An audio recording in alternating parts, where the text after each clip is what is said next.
My brain loves computer science.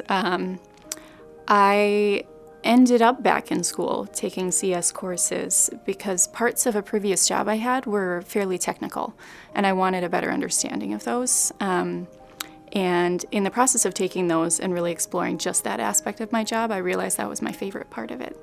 I like that it's analytical, and I like that it's also very creative, and there are a lot of different ways of doing something. So this summer in my internship, I was a full-stack software engineering intern at Intellitive Consulting. What that meant was for the first month to month and a half, I was doing a lot of tutorials, a lot of learning. Full stack meaning database work, back-end work, front-end work, essentially full enterprise-level application type coding. So day-to-day, it was going in. I've got a set of tickets or tasks to work on. I plug away at those, bug my neighbor every half an hour to 3 hours, depending on how well I'm doing. Usually end up with some kind of product that makes me feel good about myself.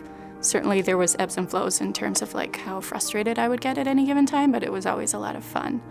The ties between my internship and the CLA education are, you end up putting into practice a lot of the communication type skills or the relationship building that tends to happen in any sort of course environment when you end up in a work environment more explicitly. You aren't necessarily going to see how that type of thing will apply until you actually have the work experience. When I think about the future, I think I'll apply it super directly because I did end up getting to do work that I think is pretty direct one-to-one in terms of the kind of work that I want to continue doing and that a lot of people who end up working in software engineering do, especially internet programming type work. It's pretty big now. Everything is moving online. And that's what I ended up doing by the end of the internship. So, I think I ended up basically having a job, and I will continue to do jobs like that.